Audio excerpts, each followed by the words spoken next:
Hello and welcome to Two Girls, One Pod. I'm Melissa. And I'm Crystal. And today we have a special guest, the Vito King himself, Ro Show from Big Brother Canada Season 9. How you doing, Ro? I'm doing well. Thanks so much for having me, guys. Excited to chat tonight. Thanks for coming on. We're very excited. This, for anybody listening, is our unofficial Big Brother Season 23 after show. And we've been chatting back and forth a little bit with Ro, and he wants to come on and talk shit about. No, I'm just kidding. Big Brother. Talk about Big Brother with us. Yeah. Tina was supposed to be on, but she chose her softball girls instead of you, Ro. So you might have to give her a little shit for that. Yeah. It's honestly kind of selfish. I didn't want to say it, but now that we're recording, Yeah. it is selfish. Okay. Yeah. To be fair, I don't know if we met any of the softball girls last weekend. I think a couple of them maybe as well, because they might play hockey together too. So if it's the same people, they're kind of awesome. No, it doesn't matter. It doesn't matter. I'm with Ro. It's selfish. Fucking Tina. At it again. Right? At it again. Oh, she's always having a good time though. She's always doing something. I feel like it's very rare where she's just like at home doing nothing, just from what I see. But yeah, it's she's social. She's social for sure. She's a butterfly. Like if she had like a quiet night at home, she'd be like tapping her foot, just going crazy. Like gotta get at something. Oh yeah. Yeah, for sure. So okay, so we're all Big Brother fans here. We didn't do a recap Sunday because Crystal and I were very tired. So we didn't do a recap Sunday for too rough of a weekend. It was good. So we're gonna recap both nights right now. Last weekend it starts off basically with Kyland winning HOH. And I just gotta say, I'm getting a little sick of Azah. Like got me drove. So Kyland won HOH and Azah got mad at her because he didn't throw the game to her. He didn't say he was going to throw the game to her. Xavier said he would. Azah asked him. He didn't say yes. And then she got mad because he didn't throw it because they're all in the same, crumbling along. So yeah, I just had to make a note that she's kind of getting on my nerves a little bit because she's sooky over everything and she's trying to dictate everybody's game, I think. Mm-hmm. Yeah, it's tough because Kyland, well, first of all, I feel like he didn't need to win that HOH, and especially if it was Xavier and Azah left, I don't think at this point, like anybody in the Cookout Alliance is going to go after each other, at least right now. And I think if Azah were to have won that, then Kyland's not going home. I think his fear obviously was that Sarah Beth might go home, and so he wanted to protect her. But at a certain point, he has to stop worrying about that, I think. Azah, to that point, he never said that he was going to throw it to her. I can understand her frustration. It's just like, it's weird because like you can see now, like the members of the Cookout Alliance just like are not suitable for each other, right? Like They came together at the beginning of the game, like they thought they were going to go all the way to the end. And I think if they still continue to do that, then Xavier is going to win this game. No doubt about it. Cause he's the only one that's good with everybody. But you're starting to realize like Azah and Derek Gaff have different personalities from like Kyland and from Tiffany, right? And so there's like so much headbutting already. Like it's bound to fall apart soon. If not this week, obviously, but I think next week is maybe an opportunity to do that. We'll see. Oh, it's good. Yeah, I think so for sure. I think that Azah's just too emotional. He's way too emotional. Yeah, and I mean, yeah, she's very soft. And then besides that, like I think that her and Derek F and then Brittany in the mix, the three of them like really play off each other's emotions way too much. And because they're always so close together, it's like they're ramped up even more. Yeah. You know what I mean? They're starting to become like a team of Sookie babies. They're just whiny. Nothing goes their way. They're not winning competitions. They're always on the block. They're always like looking out for each other, but almost to a fault. And I get that too, because you're gonna save who you feel good with, but they're becoming the whiners. You know what I mean? Yeah, well, it's like go ahead, Crystal. I mean, ultimately, it's still just a singular person that's going to win it. You still have to play for yourself as well. You know what I mean? Like you're not going to throw your own game under the bus in order for you to look out for somebody else. Except Azah.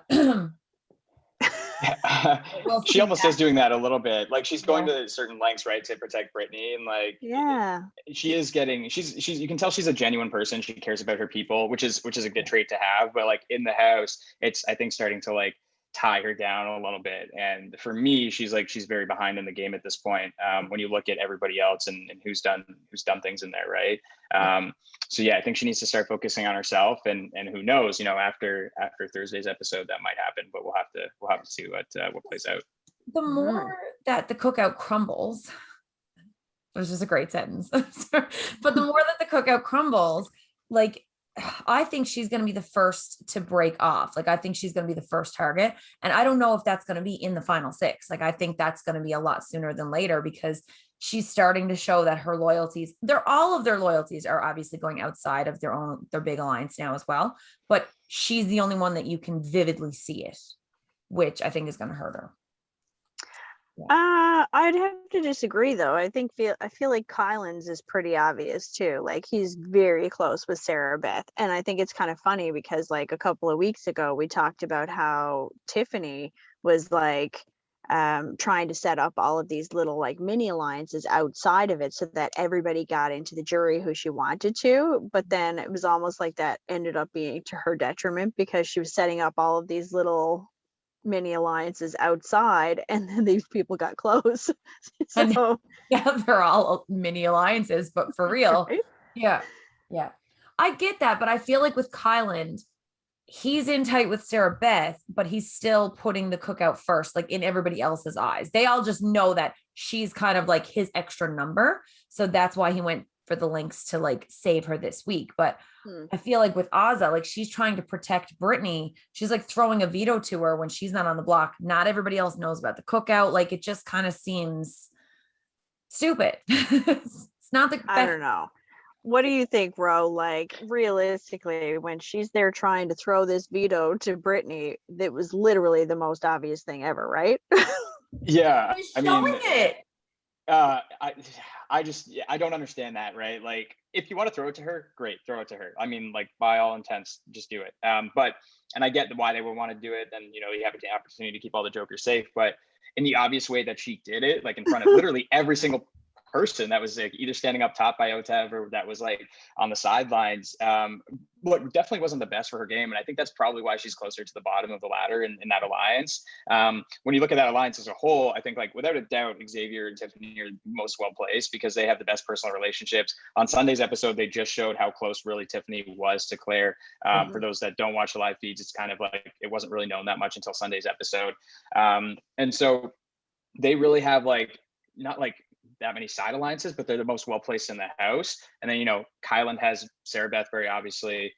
Azah goes to great lengths to protect Brittany and DF as much as possible, and then Hannah obviously is going to protect DX as much as possible, right? So everybody else is pretty obvious, and Tiffany and Xavier are just kind of blending into the background. And that's why I think like if the 6 do stay together and they go far to the end, like they have the best shot in my opinion, because the others are just going to go at each other. But I do think it will be either Kyland or Azah to leave the alliance first, and perhaps leave the game first, to be honest with you. That's how I see it. Yeah, I agree too. With you there. Yeah. I made a note because Xavier, I love Xavier. I think he's fabulous. But he said that keeping the cookout together is the hardest thing he has ever had to do in his life. It's the hardest job he's a lawyer. But the hardest job he's ever had to do in his life. And I believe it. Because they're falling apart every week. Somebody's mad at somebody else in that alliance. This actually reminds me of a time that when he said that line, this reminds me of a time when I was in the house when Kyle had left and I was doing my best to keep the oddballs together. Like I was like trying to get Victoria in a room with Tina and Tara and trying to get them in a room with Braden and Austin, because everybody else in that alliance didn't trust each other. Like Tina and Tara didn't trust Braden and Austin, didn't trust Victoria. Victoria didn't trust Braden and Austin, didn't trust Tina and Tara. Like, and I was like in the middle and I was trying to get everybody in a room. It was super hard. We were realizing that like personalities just aren't vibing in here, right? And I think Xavier's at that point now too, where he's like, look, like how much am I willing to risk to keep all these people together? And do I go to those lengths to do that? Because obviously there's differences with Tiffany and Azah, with Kyland and Azah. Like there's so many holes in the foundation that it's just bound to fall apart, right? Yeah. So do you think, like coming from experience, in the Big Brother house, is it better to try to keep those alliances together like as hard as you can, or do you think it's better to just kind of let it take its natural course and crumble if it needs to? If I'm Xavier, then I try, because Xavier right now, if the 6 go to the end, I think Xavier probably wins this game, but he's got a very good shot at winning this game, right? So for him, it's like in his best interest. And I think also for Tiffany, even though she can't really stand Azza, and that's been made clear over the last couple of episodes, right? And it was in my best interest too, speaking from experience, to get everybody in a room and try to make that happen, because we were in a very, very strong position in the house that we should not have lost. And we lost it, right? And then we ended up going out week after week after week. And I think if Xavier doesn't focus on that, then that's going to happen to them too. Yeah, that makes sense. It definitely makes more sense for them to try to keep the numbers together, for especially right now. Oh, absolutely. Guys, I'm sorry, I just caught a glimpse of my bruise. Can you see this bad boy? From her story the other day. A little side story. When we went out with your friends, your Big Brother Canada friends, the weekend, I was at a bar and I went to sit down on a bench, but it was dark and I had a couple of drinks, and it wasn't a bench at all. It was like chairs next to each other, and I sat in between two chairs. And the next day I was like, my arm is so sore. Like, what is wrong? And now every day it just gets darker and like this big purple bruise. So anybody who's watching on YouTube, nobody grabbed me violently. This looks terrible. Like, it's a drunken bruise. So in fact, her best friend didn't even go to grab her at all. She just left. Which I can't blame you, because I would have done the same. But yeah, you totally would have. I keep putting my arm up and it's like I'm catching glimpses of it. That's for anybody who's watching and not listening. And if you're listening, you can gladly go over to YouTube and see what I'm talking about. Yeah. Okay. Kyland, what note did I make here? Kyland was wild. Oh yeah, he fucking blew my mind. So when Azza was super pissed off that he never threw the HOH to her. And when they were sat down in the room having their nicest fight ever, that was blowing my mind. He was like, okay, can we just please stop and reset this back to normal and come into the conversation with the attention that we had? And I'm just sat there going, oh my God. Like, how do you have that in you, first of all, to stay so calm? You know what I mean? I just think he's legit the nicest person. Like, he's got to be. Or like he's got some kind of weird training that nobody knows about. He reminded me of like an executive who's bringing you in for negative feedback and he needs to sandwich you into 2 compliments. Like, that was kind of the vibe I got. He had some kind of like HR training, and he's like, okay, so here's what you're doing well, and here's what sucks, and here's what I also like. And just, that was the vibe I got, you know? Compliment sandwich. Yeah. Like the guy that coaches you to talk about your weaknesses as a positive thing, right? When you're like in a job interview and he's like, don't talk, it's a weakness, but like, here's how to turn it into a positive. Like he really knows how to like direct a conversation and actually speak well too, and conduct himself really well. And it comes off as like a very, very genuine and nice guy, but it's obviously pissing Azza off, right? I think like her mistake there was showing it. I don't think she should have showed it as much as she did. Like, that was to your point earlier, Melissa, about like her being a little bit emotional in the situation. I think she like kind of let that take over in that conversation with Kyland, which she probably should have hit a little bit more. But maybe it was minor in the end. It boggled me, because I was like, I don't know. It was very interesting to watch, because I was like, I'm so used to seeing, even if somebody was that calm and trying to bring it down, like, I was surprised that Azza didn't also go off, but that's not her personality. So I guess he really kind of like recognized that in her, and he was able to have that conversation. But I don't know, I was very impressed. I thought that was pretty cool. I would not have been that calm and collected. No. How about F going up as a pawn to save Brittany and Azza? How do we feel about it? Yeah. I like the move, to be honest. Like, I do like it. I sat on the block 5 times, and like after a period of time, it just kind of got old. And like, when Beth sat in the HOH room and she told me I'm going up, I was like, yeah, put me up. When Austin told me she was evaluating options, I was like, yeah, put me up. Because like, I feel like there's like almost like a power dynamic there where like, you're so comfortable that you get put on the block, but you know, that you're probably not going to go home. I was very close to, but if you do come out of that, you come out of it so much stronger, right? And like for DF to go up and then pretend that he's the target with Kylan as HOH, I think was a smart move for him. And probably like the most strategic thing I've seen DF do this game. So I was happy. I was happy to see that. Yeah. Yeah, I thought so too. Especially because it does kind of keep, well, it was supposed to, we don't know what's going to happen, but it was supposed to keep his alliance together. So like he, you know, his alliance is still the Jokers. Like he's in the cookout, but like he's also very, very closely aligned with the Jokers. So he knows, you know, Brittany's going up. If she goes up, she goes home. If Azah goes up, she most likely goes home. So he wanted to kind of keep them safe, keep the numbers in his side, and go up. And yeah, it was definitely a smart move. I agree. And then Kylan makes his nominations and we see Claire and Derek F on the block. Claire, when they were talking about nominating her, I almost forgot that we were already at jury, because I was like, you can't put her on the block. Like, she's safe. I had that moment too. At the end. Yeah. But yeah, no, fuck, we're at jury. Like she's on the block. Yeah, she's there. I mean, first of all, that was a tough like choice to make, right? Everyone thinks that's super easy, like, oh, like let's take safety till jury. But then there's like the backside of it where it's like you're gonna get nominated the first time you're available, right? And that's exactly what happened. Do not believe you at all. That is so an easy choice. I don't believe you. I think if you were in the house and you would offer that choice, you would be like, I'm gonna play it up for the camera and pretend like this is hard, but that is not a hard choice. You're lying. Maybe I would do that. I would still I'll make it clear, I would still make the same choice that she did. But I think like my I think explanation there is just like, it is a little bit tougher than it seems, maybe. And yeah, I probably would have like gone to the DR and like just got both sides and made it seem tougher. But like, you know, it's like, because she's on the block, right? And she was originally Kylan's target. So, you know, and that might have been, you know, partially because she named like people in the cookout, but not less so because she was just first available. But yeah, I mean, and then, you know, there's the other thing too, right? Where, and this is why it gets tougher too, is because like when you get to the end of the game, like if she sits in the final two, then people are like, oh, well, we get like such an easy ride for like 3 straight weeks, right? Like everybody else had to battle more. And then they have that point, and whoever's sitting in the final two next to her is going to make that point too. So like those are all things that I guess you kind of have to consider, right? But yeah, I would still have made the same decision. I don't know. She's such a wild card for me. I just like don't know where her head is. Yeah. Yeah. Except for Tiffany.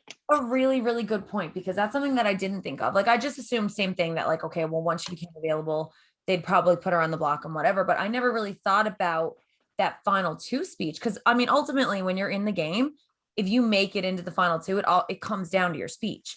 So like, I never really thought about that, like her being able to coast in those couple of weeks. She almost should have been working a little bit harder behind the scenes to try to be a little bit more of a puppet master for who was going home, so that she would have something to kind of put on her resume.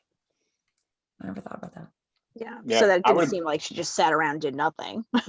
Yeah, I would have been going to work. Like I would have been doing so much knowing that I can't go home. Like if I did take that safety, I would have been like behind the scenes, like working everybody, like knowing that nothing that I say can send me home this week or the next week or the next week, right? With still being careful, obviously, but like that's a great opportunity to get things done, right? And figure out where people's allegiances lie, and hopefully better position yourself. But I mean, she came out as Kylan's target. We'll see what the weekend's as. I'm not sure what episode we're talking about right now, but yeah, still in the back one. We're right into oh no, we're still in last week's Sundays. Yeah, because I did make a note. Are Claire and Tiff the new TNT? Because they're like the best friends in the house, and I was like, I think they're the TNT of Big Brother US. Definitely could be. Yeah, I guess they'd be the closest. Right. I still see them as different, to be honest. But like, yeah, I don't know. I just like, well, first of all, I didn't know they were as close as they were until like literally this episode that we're talking about right now, Sunday's episode. And Tina and Tara, like it was like abundantly obvious from like day one, basically. So like, I feel like maybe just because it's new to me, I don't see them as the same, but like I can see like the point you're making for sure. Yeah. And then I have to wonder if maybe it was a little more obvious to you with Tina and Tara because you were in the house with them. Yeah, you know what I mean? So like, that's very true. Yeah, because what we saw, have you watched your season? I've only seen 7 episodes. Yeah, see, like it just didn't seem as obvious to us right in the beginning. It was kind of like blossoming. Yeah. Yeah, that's very true. Yeah. What was it like watching yourself on TV? Was it weird? It is weird. It's like, well, the first couple for sure, like, especially like watching my bio and like how it came out and, watching it in comparison to everybody else's. And then the diary room sessions, right? Because like nobody knows, like you sit in the diary room, you don't know how you're actually coming off. Like if you're talking very loudly or if you're just sounding very strategic or if you're just like bitching all the time about something, right? Like, so for me to watch the DR sessions was actually like really fun because I enjoyed doing those personally and like just going in there and talking about stuff that was happening in the house. But just to, like see yourself visually on TV, it's like it's a weird thing. Like you've been like obviously like I've been on podcasts before and like doing things online, but never like on a large scale like that. So interesting. And I'm just finally getting used to it. I guess 7 episodes in, and I just started watching the episodes like last week, so I just kind of got into it, right? But we'll see. We'll see how the rest of it plays out. I don't really want to see some stuff, but I'm gonna have to watch it sometime. It's like you're watching it, you're just like almost with the blanket up. Like, I know what's gonna happen. I don't want to see this. Like cringing. Yeah, I don't even know how you can. I don't know if I'd be able to watch myself whatsoever. Like, I'm barely able to watch this. And honestly, I don't. I listen to us on Spotify because I'm just like, I can't watch myself. It's just too weird for me. Yeah. I watch this to take clips and put it on our Instagram. And when I take clips, so this is how amazing I am with tech. I turn on my computer and I put YouTube on, and then I take a video of my computer screen with my phone to get the YouTube clips because I don't know how to do it. So, Crystal, you might need to be in charge of clips moving forward because that's all I watch when I you could do a screen record. You can do a screen record and then send it to yourself. I don't know how. Oh, and we froze up. On your phone. Yeah, but I don't you can do a screen record on your phone. It's a setting. I'll show you after. After this, guys. After this, we'll go through it. After this. I'll do my first one like right when we're done. Okay. Back to Big Brother. The game room, that's a pretty cool. The game room is cool, but it's like there's nobody guaranteed to get anything. Like it is a risk, like, which is fucking even cooler again. 3 games. There's Veto Derby. Everybody gets money based on what America voted. I'll make sure I'm not getting this wrong now. So America voted people to get so much money. First place people, America's favorites, got $100. Second place got $75, and then everybody else got $50. So the very first game this week is called Veto Derby. And what they could do, they bet on a player so they could play in the Veto Derby, and everybody who got a score on the board got to bet on a veto player playing in the game. Whoever wins, if you bet on that person, then you would get a second veto. But there was a chance that the second veto wouldn't come out at all, because if somebody bet, like say if Derek F won, nobody bet him as a winner, it would just be the one veto. Right. So, and that was a sure thing. Oh, I do have a note made in his veto. We'll get into that. But yeah, so that was the Veto Derby. Chopping block roulette is going to be very cool. So I don't think it's going to get used. I don't think this one. So it's 125 Big Brother dollars or whatever. But if you win it, you get the power to remove a nomination, which is amazing. But the replacement is determined by the roulette wheel. So which is fun. Oh, I forgot about that. So Kylan's sorry, I don't even know if we're there yet. But no. Whoever wins, the person they bet on, they have to spin a wheel. I forgot about that. No. That's for the second game. That's not for Veto Derby. That's the chopping block one. Oh, I got you. Veto Derby, it's just an extra veto, so they just get to take somebody off. Yeah. But say next week, this game, or tomorrow, I don't know when, but this game will be available to play. It's the chopping block roulette. So it's costs more money. So whoever plays it, if they win, they can take somebody off the block. But in order to replace it, they have to play roulette to see who's going to go on the block, which that's why I don't know if it would get used, because even if you're safe, do you take the chance of doing the roulette to get somebody in your alliance on the block? I only see it really like being used if your number one's on the block, right? Like you're just like your number one closest ally, and that would be worst case scenario for you. Otherwise, like if it's between the 6 and you're like, well, I don't really care if it's Tiffany or Xavier that goes home, like whoever's on the block, right? Then then it doesn't make sense, right? You risk your alliance. It's almost too early to like have a power like that. Like later in the game, maybe, but I don't see people using it now. And then the Coin of Destiny is the third game, which is if you win it, you get the chance to overthrow an HOH. It's basically a coin flip. So if you pick it, you flip the coin, you have to guess. And if your guess is right, then you overthrow the current HOH and you take their place. I think that's pretty cool. That'd be deadly. Yeah. That'd be a pretty badass move. Yeah. Deadly. Everybody plays in the veto, or not everybody, sorry. We've got Sarah Beth, Kylan, Tiffany, Derek, and Claire who play the Veto Derby. And everybody except for poor old Tiff gets on the board because all of her little, what were they called? It was like a shuffleboard. She had to like throw drinks or something. Yeah, they were like buckets of ice almost or something. Yeah, and like you got 3 to throw. So she threw and she was getting low numbers. And then the third one, she wanted to throw harder and she knocked the other 2 off the table. It's the worst too. Score of 0. Yeah, so I just made a note that Brittany felt safe this week with her deal that she had with Kylan.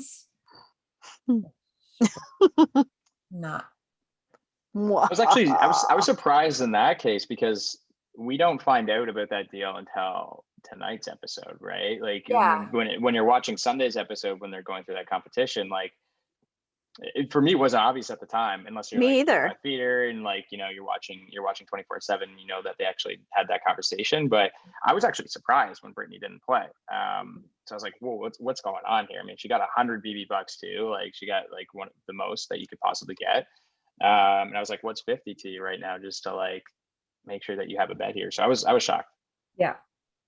Yeah, because he told her that she wasn't going home. But I mean, oh God, I feel like Brittany is just like the token pawn at this point, or the token nominee. Like she's almost the easy choice. Like even now with Kylan talking about, I know I'm jumping ahead, but with Kylan talking about how he's going to nominate her or whatever, I'm like, it's just the easy move. Like she's, it is, but I think that probably she's so erratic that it's easy, but it's also kind of like, we need to get this shit out of here. Like, you know what I mean? Like, let's just calm the house down. And because he's such a calm person, I think he just wants like peace. Yeah. Like her energy is too much for him. Yeah, it's too much. Yeah. I do love her. But it is, I mean, contemplating that is just in and of itself gonna like anger Azza and DF to some degree too. And like we see Kylan even toy around with DX, right? In his mind, like I was just like, that would be like detrimental to him in my opinion. I was like, what the fuck are you even thinking there? Like just that would be so beneficial to the rest of his alliance, but definitely not to him. Like DX is not coming after him. So it's like he is trying to like just do what's best for the 6, I think, in this instance, right? And what's going to make everybody happy. And there's slim pickings outside the 6 now, right? Yeah, for sure. Do you guys have any notes that I haven't hit on or anything yet? No, I mostly just kind of said, like with I guess Tiff kind of tried to make sure that she was saving Claire. And again, we talked about how they're so much closer than it seemed at first. Yeah, and I like it. I feel like we see Tiff's cards a little bit too. It seems like she's more loyal to Claire than she is the cookout, which is not a bad thing because I don't think the cookout's going to final 6. I definitely think they're going to crumble very soon.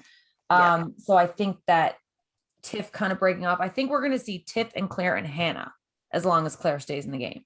Like I think that's a trio that could develop moving forward.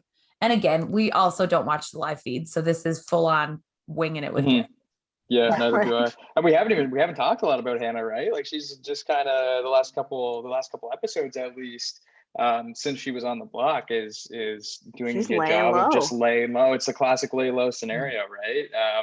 She's in the 6, she's got DX. at this point, really, it's just like kind of Sarah Beth that didn't really like Hannah, that may still not like Hannah. I know they made some sort of deal, but at this point, it's really just Sarah Beth that I think would come after Hannah now. So maybe even Alyssa to some degree, but I mean, she's doing a good job of staying low.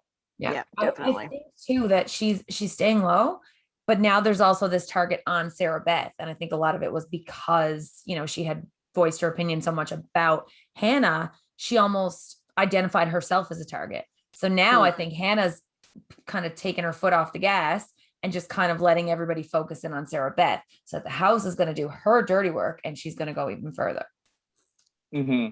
Agreed. And she was a late addition to the cookout too, so that's good that she got in there, because otherwise that would not have been the scenario. They might have just taken her out, right? So the 5 plus Hannah, is that what Ozza was saying one time? That's what Ozza said. Yeah. 5 and Hannah, and they're like, no, that's 6.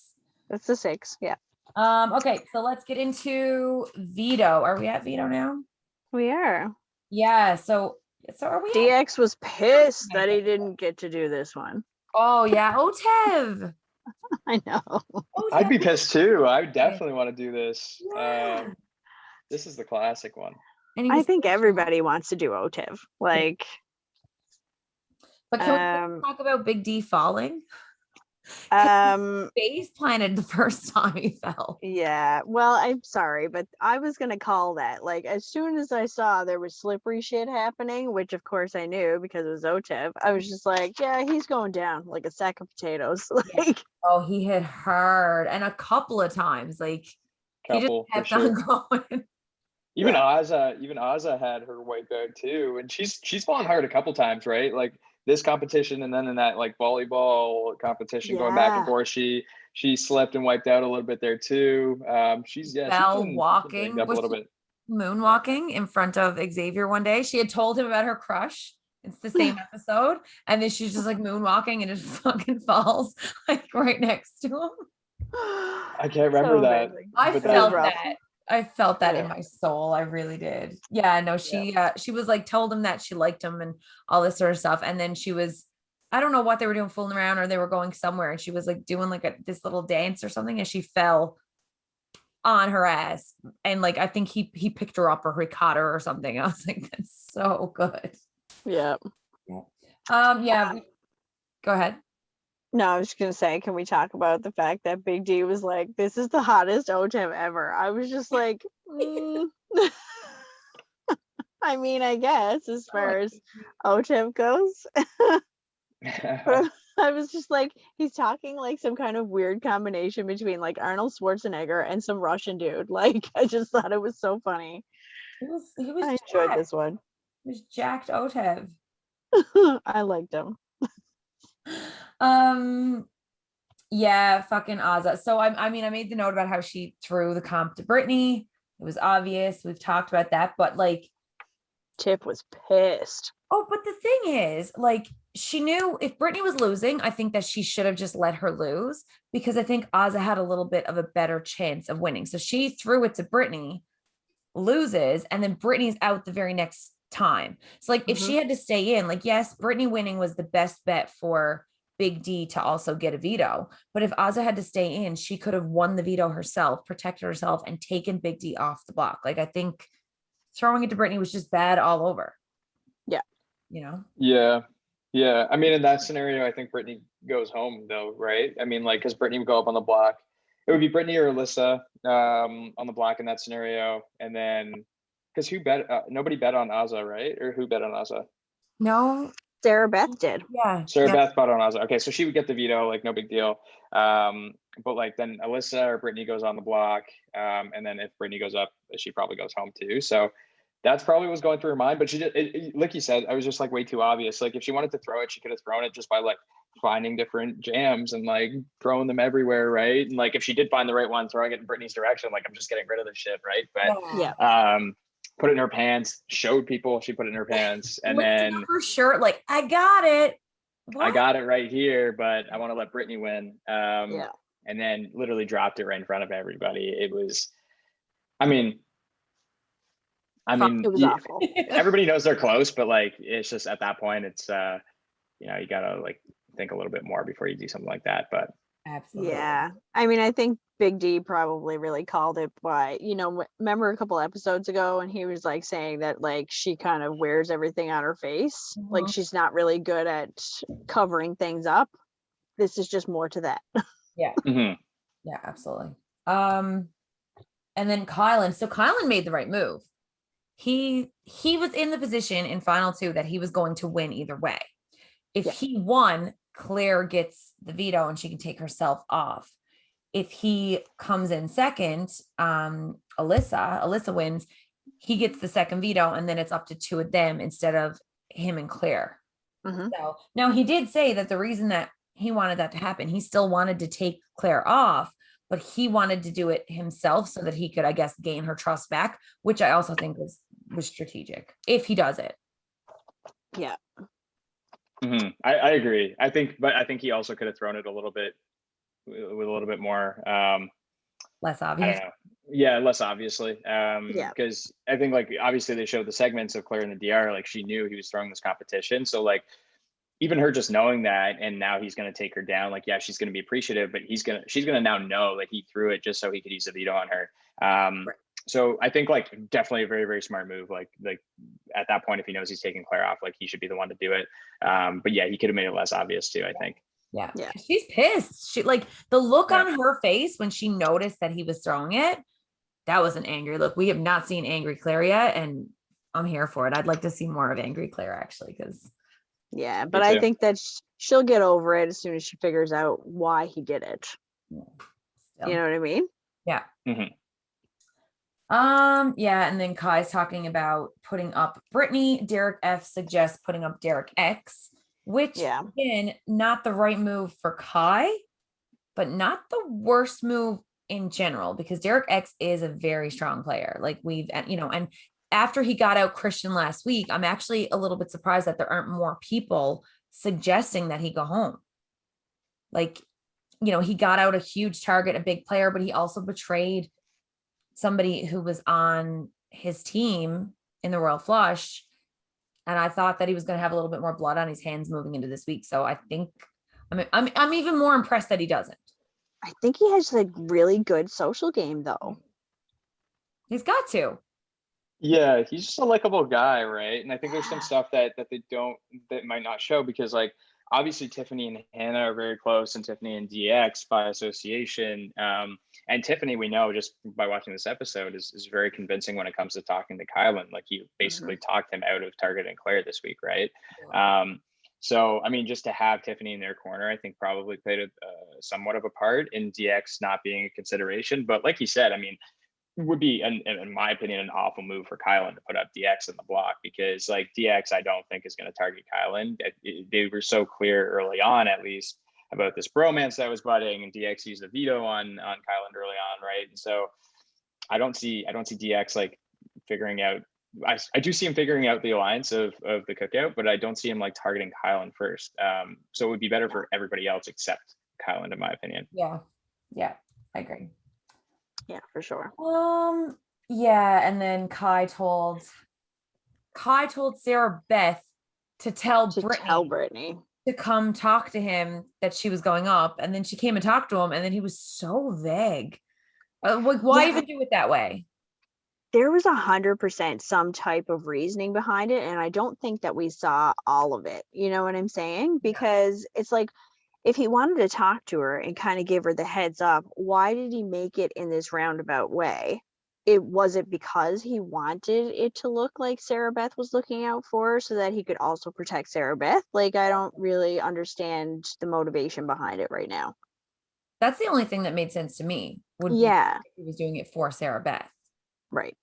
But why? I don't know why. I mean, it's great for Sarah Beth. I mean, she needs something at this point to make herself look good. So at least like if Brittany does go up and then Brittany goes home, like, at least Azza can appreciate that. At least DF can appreciate that Sarah Beth came and told her that. So it was, I mean, fine for her. But yeah, I don't know. Did he tell her to go tell Brittany to come talk to me, or did he just tell her to like warn her that he might go up on the block?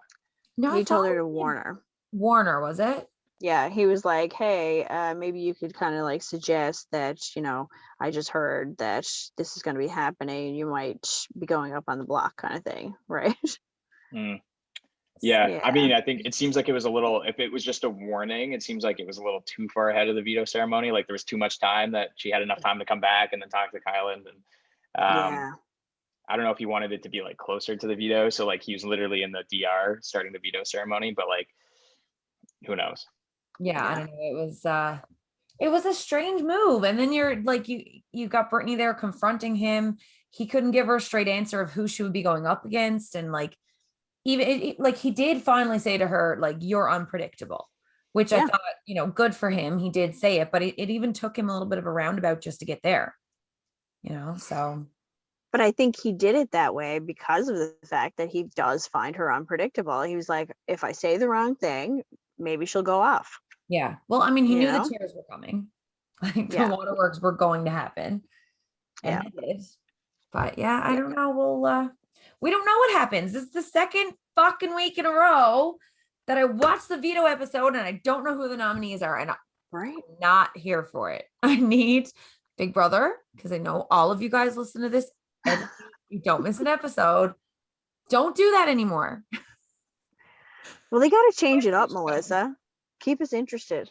Like last week, it was like, is he going to put up Christian? I don't know. And then you had to wait till Thursday. And this week, it's like, who's coming off and who's going up, because there's 2 vetoes. Yeah. There could be 2 completely different people on the block tomorrow. We don't know. I'm excited. I am very excited. I'm very excited. So, okay. Well, unfortunately, I have Twitter. So now that I've like been on like BB Twitter, it's like all over the place. So I do know, but I won't tell you guys. So no prediction tomorrow.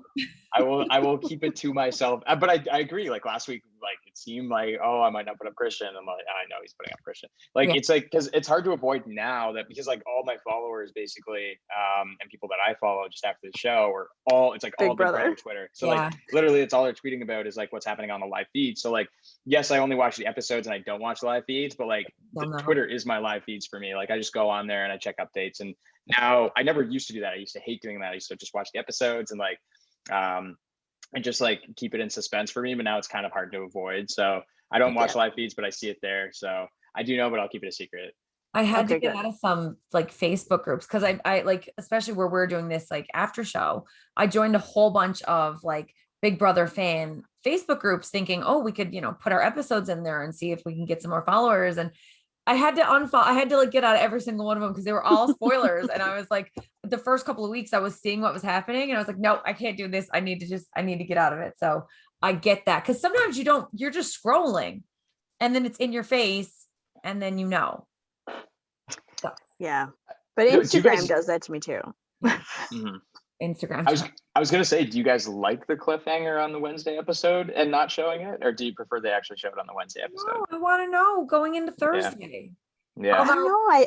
I do like a cliffhanger sometimes, especially if I know it's coming like right in the next day. Like it's not like I gotta wait that long. Yeah, it's not like a cliffhanger Sunday. Wait until Wednesday. Yeah, and I mean, like, let's be honest. Our lives are hard. We have hard lives. I'm just gonna ask, Ro, how old are you again? I'm 27. See, and like, I just sit down and I'm like, I grew up in a television era where it was like, if everything was a cliffhanger, I didn't see the show until it came on the following week, and if I missed it, I just fucking missed it.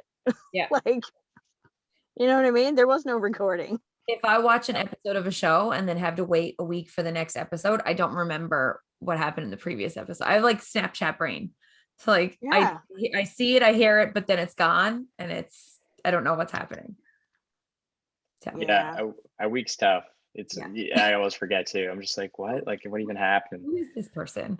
Even with Big Brother, I tend to watch it the next day too. But today I watched it real time. Yeah. We appreciate it. Well, we really appreciate you coming on the show and joining us. That's it for our recap. We are going to do another recap tomorrow night. Tina is going to be back. She's not playing softball tomorrow, she says. We'll see if she's in the mood by the time it comes to record. But yeah, Bro, you're welcome to come back anytime. You're always welcome on our show. We love I definitely will. Oh, I appreciate it, guys. I will definitely come back. I think it was fun. I like debriefing the episode, and I'll come back with Tina whenever she's, probably not tomorrow, but whenever she's on a future one. I think it'd be fun to shoot the shit with her too. So yeah, I would love to do it again. And then you just let us know when you're coming to Newfoundland, because we're really fun to have beers with. I will definitely let you know. I get that impression. I feel like you're fun people. I said at the top, like, I don't know, but like now it's solidified. We're gonna be buds. Awesome. Yeah. Awesome. All right. Well, I'm going to stop on a good note then. So I'm going to end the recording. We're going to dance our way out. I just got to set up the music because, again, the not tech person is in charge of tech. So, okay, we're good to go. We're going to dance our way out. Everybody say goodbye. Don't forget to like, subscribe, and do all the things to our podcast. Listen wherever you listen to podcasts. And come back again tomorrow night for our next after show. And we have a fresh episode this Friday coming up with a local drag queen, Cornelia Stiles. And that's a really fun episode. We get into it with her a lot. So, yeah. All right. Bye.